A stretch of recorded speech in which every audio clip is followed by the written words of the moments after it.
everybody, check this out. Beautiful. But yeah, I just woke up. It's about 7 o'clock.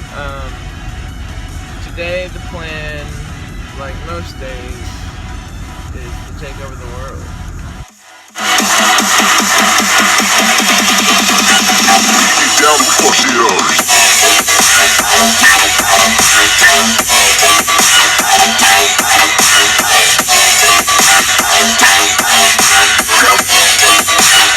Storytime. The Doobie Drooby 00. Basically, back in 2008, about 9 years ago, I was at a party. I was 18 years old, and everybody was, jumping over this bonfire, drinking, and it looked like a lot of fun, So I get in my head, I get this brilliant idea. Oh, I'm gonna jump over the fire. I was there with my girlfriend at the time, who was like flirting with some other guy, and so I got distracted and I went inside. And I got outside and I was like feeling really good, and I was like, man, I want to jump the fire. Little did I know they had stacked wood and it came up to about my waist. Now I'm a tiny guy, I'm like 5'9" tops, and I weigh like 150.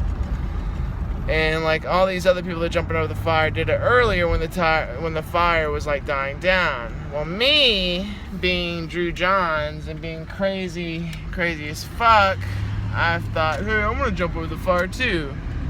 So like I get a running start, and like I like start booking it towards the fire, and like I jump over it. I push off with my right foot, so like my left foot is like facing downward. And it gets caught on this sharp piece of wood, right? And it makes me do like a somersault over the fire. And like I ran into this girl named Megan, like I like toppled her over, and like everybody was like, Megan, are you okay? Are you okay? And like at the time, like I felt like my foot was going like this inside my shoe. And I was like, man, something's not right. So I take my sock off. I just see a little tiny thing sticking out of my foot, right? And I was like, oh God, I broke a bone, it's bone. So everybody there was drinking, but thanks to my friend Ryan and my friend Stu, they were the only ones that took me seriously and were like, hey man, you need to go to the hospital? I was like, yes, please. So I go to the hospital and they take out one gigantic piece of wood, right? And they're like, well, there's other pieces of wood in there, but it shouldn't cause any problems. Fast forward 3 days later, my foot is so swollen, it's like discharging pus and blood. Like I can't even stand, because when I stand, the blood flow to my foot is like excruciatingly painful, right?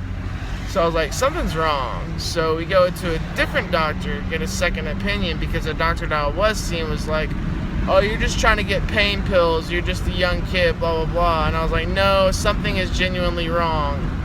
So I go into the other doctor's office, and he was like, man, you should have been in operation yesterday. He was like, I've never seen an infection this bad. Like, apparently I was on the verge of losing part of my left foot. And so they perform another surgery. There's a specific name for it. I'll put it down here.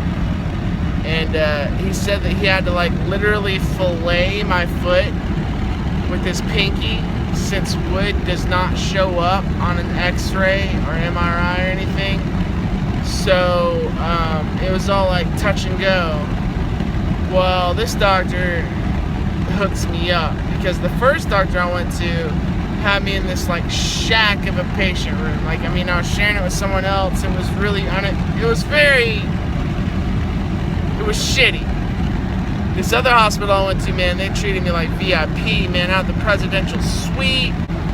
So after that, I go home, and it closes up again, and it gets even more infected. So they do one last excavation, get all the wood out, and now I have like this gnarly ass scar on my left foot, and yeah, so like it hurts all the time. So I have to start going to pain management. I value experience over material every single time. I used to run track and play soccer and all that good stuff and play baseball, but now not anymore. I actually had a full paid scholarship to JSU, a before I fucked my foot up, before I fucked it up because I missed so much class. Like, yeah, it's depressing, but it's also the truth, unfortunately. So, yeah. Have you guys ever had any, like, crazy bad injuries like that? Because that injury completely changed the course of the rest of my life.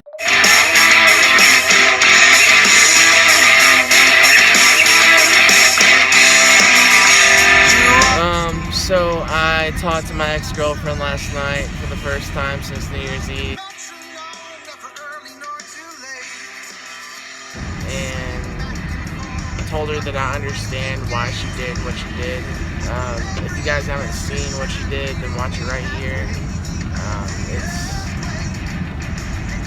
Yeah, what she did was pretty fucked up, but in hindsight, I see why she did what she did because of the way that I was acting.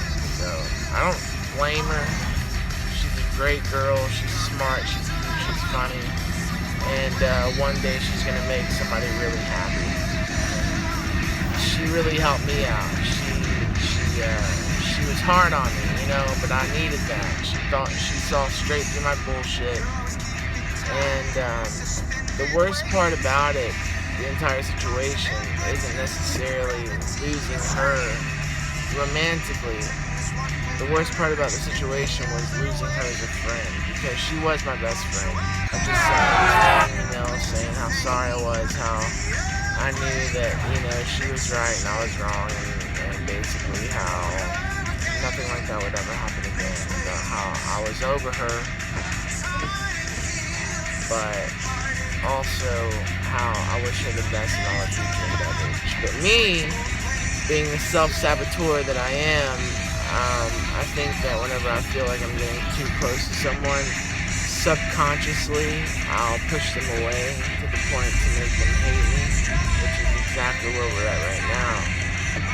But I hope that maybe if I come off as friendly, and you know, I even told her, I was like, look, you know, I know you probably moved on to someone else, and I'm happy for you. I was like, I just really, really miss talking to you, which I do, because living in Alabama, being left-wing atheist, it's really hard to find like-minded people that don't watch football. So this is by far my favorite thing about living at home with your parents. It's because whenever you go to the freezer, and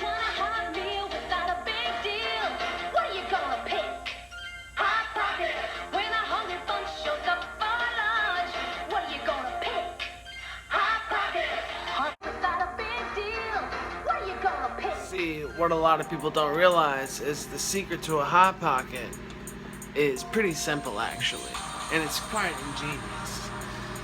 But the thing is that while it's cooking, I have the oven preheating, which is going to be real good, trust me.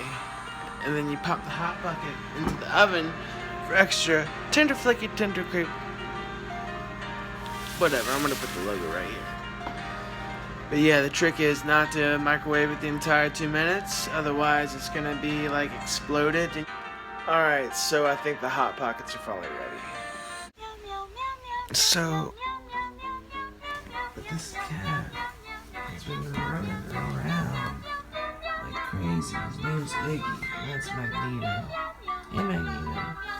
He's a little camera shy. But yeah. And so like, I don't know exactly what these two look.